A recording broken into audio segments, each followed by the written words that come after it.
Hello दोस्तों, आप सभी का स्वागत है एनीमे की इस दुनिया में। तो फाइनली राक्षसा स्ट्रीट के एपिसोड की स्टार्टिंग पिछले एपिसोड के अंत को दिखाने से होती है, जहां पर फ्लावर किंग ने उस मॉन्स्टर को अपनी पावर्स की मदद से हरा दिया था और साथ ही में उसे वो पोर्ट भी मिल गया था जिसे लेने के लिए वो यहाँ पर आया था।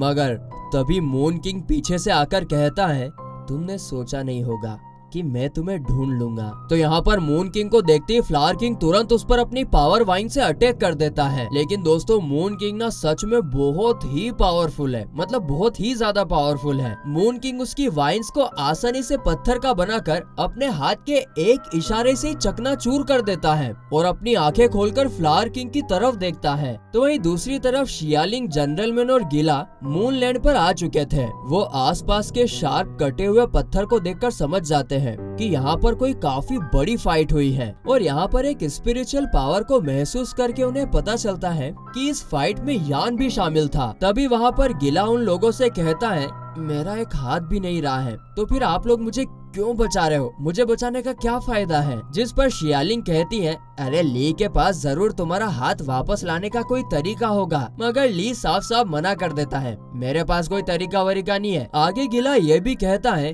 कि हम लोगों को जल्दी यहाँ से निकलना होगा, क्योंकि एक बार वाइन किंग यहाँ पर आ गई तो फिर हम नहीं बच पाएंगे, क्योंकि वो हमारे डर को देखकर उसे कई गुना ज्यादा बढ़ा सकती है, जो कि उसके लिए एडवांटेज साबित होगा। जिस पर शियालिंग कहती है, तो फिर तुम्हारे हिसाब से जिसके मन में डर ही नहीं होगा वो वाइन किंग को काफी आसानी से हरा सकता है, क्यों है ना? जिस पर गिला कहता है कि हाँ, लेकिन इस पूरी धरती पर ऐसा कोई भी नहीं है। जिस पर शियालिंग कहती है कि है, मैं एक ऐसे इंसान को जानती हूँ और काफी टाइम बाद मैं सोच रहा था कि यार ये कहाँ पर चला गया है यार। दरअसल वो यहाँ पर साओ की बात कर रही थी, जो इस वक्त अंडरवर्ल्ड यानी कि नर्क से गुजर रहा होता है। तो दूसरी तरफ मून किंग और फ्लावर किंग की बातों से हमें पता चलता है कि जिस पोर्ट को लेने के लिए फ्लावर किंग यहाँ पर आया था, दरअसल उसमें एक सोल है और वो सोल और किसी की नहीं बल्कि वाइन किंग जिस लड़की की बॉडी में है उसकी है। अब क्योंकि मून किंग को सच्चाई के बारे में पता चल गया था, इसीलिए फ्लावर किंग उस पर अटैक करके उसे खत्म करने की कोशिश करता है। लेकिन मैंने कहा ना कि मून किंग ने कोई कच्ची गोलियां नहीं खेली होती है। वो उसके हर एक अटैक को ना सिर्फ रोकता है बल्कि मार्शल आर्ट का यूज करके उसके ऊपर अटैक भी कर देता है। और ऐसे ही काफी टाइम तक दोनों के बीच बहुत ही घमासान, बहुत ही खतरनाक तरीके से फाइट चलती है। लेकिन फिर एक पॉइंट पर आकर मून किंग फ्लावर किंग को जमीन पर पटक देता है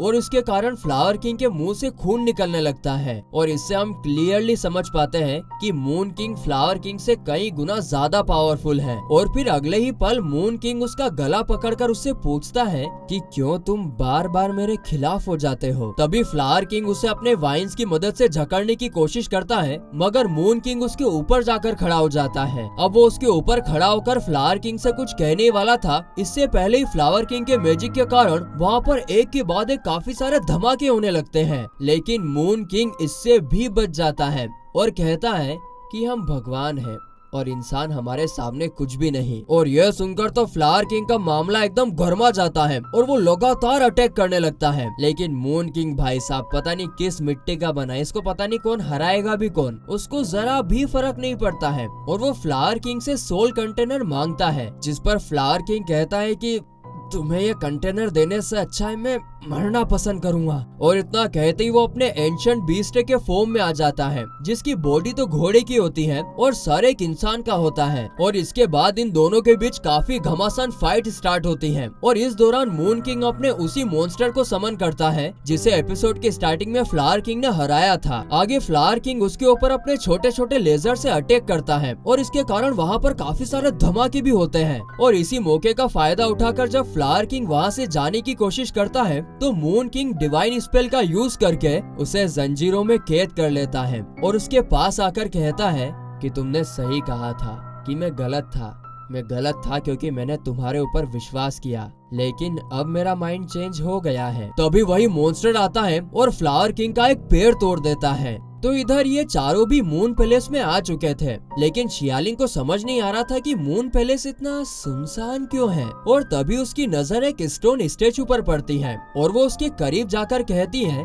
कि ये स्टेचू तो यान के जैसा लग रहा है, जिस पर जनरल मैन कहता है कि वो कोई स्टेचू नहीं है बल्कि यान ही है। और तभी गिला कहता है कि उसकी ऐसी हालत मून किंग की पावर्स की वजह से हुई है, वो किसी को भी पत्थर में बदल सकता है। आगे शियालिंग यान को ठीक करने का कहती है, जिस पर गिला कहता है इसे ठीक नहीं किया जा सकता और अब तुम लोगों को अपनी मुसीबत से खुद निपटना पड़ेगा, क्योंकि उनके पीछे से वाइन किंग आती है, जिससे वहाँ पर काफी बड़ा धमाका होता है। हाँ, लेकिन ये चारों अभी भी सही सलामत थे। तो वहीं उन लोगों को देखते ही वाइन किंग तुरंत उनके ऊपर अटैक कर देती है, लेकिन उसके अटैक को रोककर गोरिल्ला उसे बेड़ियों से जकड़कर नीचे पटक देता है और इसका फायदा उठाकर शियालिंग अपने स्पेल्स की मदद से उसके ऊपर एक के बाद एक धमाके करती है और उसके जस्ट तुरंत बाद जनरल मैन भी उसे पत्थरों से जकड़ लेता है और गोरिल्ला उसकी पीठ पर एक जोरदार पंच मारता है। इतनी सारी जंजीरों के अंदर जकड़े हुए होने के कारण वाइन किंग गोरिल्ला से कहती है कि तुम लोग मरते क्यों नहीं हो, जिस पर गोरिल्ला कहता है who who who who who who who who who. माफ करना,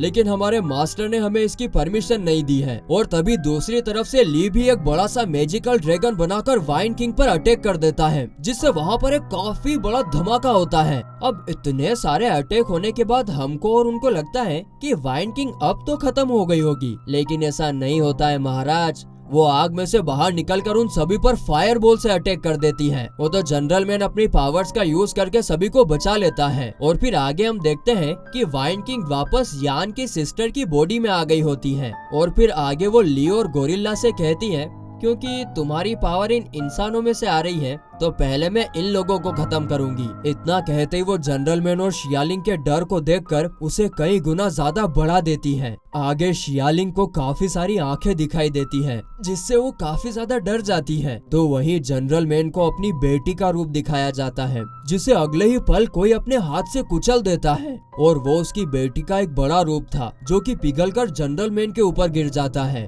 अब इस डर की वजह से ये दोनों तो सदमे में चले जाते हैं और उनकी आंखें एकदम सफेद हो गई थी। उन्हें देखकर ली और गोरिल्ला वाइन किंग पर अटैक करने के बारे में सोचते हैं, लेकिन वाइन किंग अगले ही पल जनरल मैन और शियालिंग को कंट्रोल करके दोनों गार्डियन स्पिरिट्स को उनकी बॉडी में वापस भेज देती है। और तभी हम देखते हैं कि साइड से पत्थरों को हटाकर गिला बाहर निकलता है। उसे देखकर वाइन किंग कहती है कि तुम अभी तक जिंदा हो, चलो अच्छी बात है, मैं तुम्हें भी खत्म कर दूंगी। और इसके बाद वो इन तीनों के गले को अपने मैजिक से जकड़कर ऊपर उठा लेती है और अब उसकी पावर के चलते मून पैलेस की भी जो चीजें होती ना वो हवा में उड़ने लगती हैं। और तभी वहाँ पर मून किंग आ जाता है।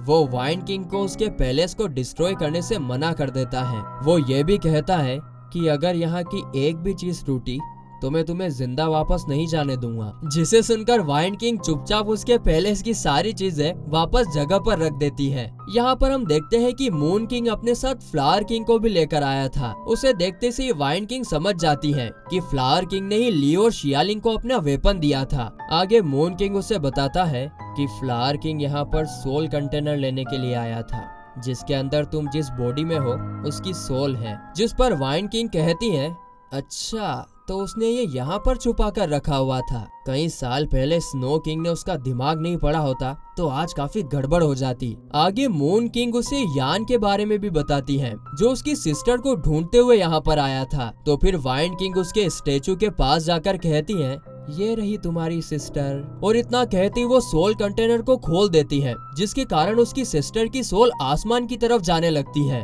फ्लावर किंग कहता है कि प्लीज ऐसा मत करो, लेकिन देखते ही देखते वाइन किंग उसकी सोल को हमेशा हमेशा के लिए खत्म कर देती है। और ये सब देखकर फ्लावर किंग को और गिला को काफी ज्यादा बुरा लगता है, लेकिन वो सब लोग बहुत ही हेल्पलेस थे, कोई कुछ नहीं कर पा रहा था। तो वहीं आगे मून किंग फ्लावर किंग से कहता है खड़े होने की तकलीफ मत लो, तुम्हारा पैर टूटा हुआ है, क्योंकि हम पहले बहुत ही पक्के वाले यार हुआ करते थे, इसीलिए मैं तुम्हें अभी छोड़ रहा हूँ। और इतना कहकर वो अपने बचपन की मेमोरीज याद करने लगता है और कहता है कि तुम अब पहले जैसे नहीं रहे दोस्त। जिस पर फ्लावर किंग कहता है कि वो मैं नहीं बल्कि तुम हो जो चेंज हो गए हो। जिसे सुनकर मून किंग कहता है कि अब जब तुमने ठान ही लिया है तो मैं कुछ नहीं कर सकता। और बस इतना कहकर वो उन सभी को वाइन किंग के हवाले कर वहाँ से चला जाता है। जिस पर वाइन किंग भी कहती है कि घबराना मत, मैं तुम्हारे पैलेस को डिस्ट्रॉय नहीं करूंगी, मेरे पास इससे भी बेहतर प्लान है। और बस इतना कहते ही वो वहाँ पर कोई बड़ा सा स्पेल एक्टिवेट करती है, जिसके चलते वहाँ पर एक काफी बड़ा नर्क का दरवाजा खुलता है। और वाइन किंग कहती है कि एंशिएंट बिल्डिंग की रियल लोकेशन नर्क के सेंटर में है और वहाँ के डीमंस तुम सबको खाने के लिए तड़प रहे हैं। और ये सुनकर गिला सभी को उठाने की कोशिश करता है कि ये सब इल्यूजन नहीं है, हम सच में नर्क में चले जाएंगे। लेकिन इसका कोई फायदा होता नहीं है। मगर तभी नर्क के दरवाजे में एक काफी बड़ा ब्लास्ट होता है, जिसके बारे में वाइन किंग को भी कुछ पता नहीं होता है। और इस धमाके की वजह से जनरल मैन और शियालिंग भी वापस होश में आ गए थे। और उठते ही वो लोग देखते हैं कि नर्क के डीमंस को किसी ने खत्म कर दिया है। अरे अक्खी पब्लिक को मालूम है कि यहाँ पर क्या हो रहा है और कौन आने वाला है, तुमको नहीं मालूम। और फिर यहाँ पर एंट्री होती है दमदार, शानदार, पावरफुल साओ की। ठन ठन ठन टन टन धन टन टन टन। वो एकदम शान से एकदम हीरो के माफिक अपनी 5 गार्डियन स्पिरिट्स के साथ वहाँ पर इंटर होता है। और इसी के साथ वाइन किंग का अंत शुरू और ये एपिसोड यहीं पर खत्म होता है।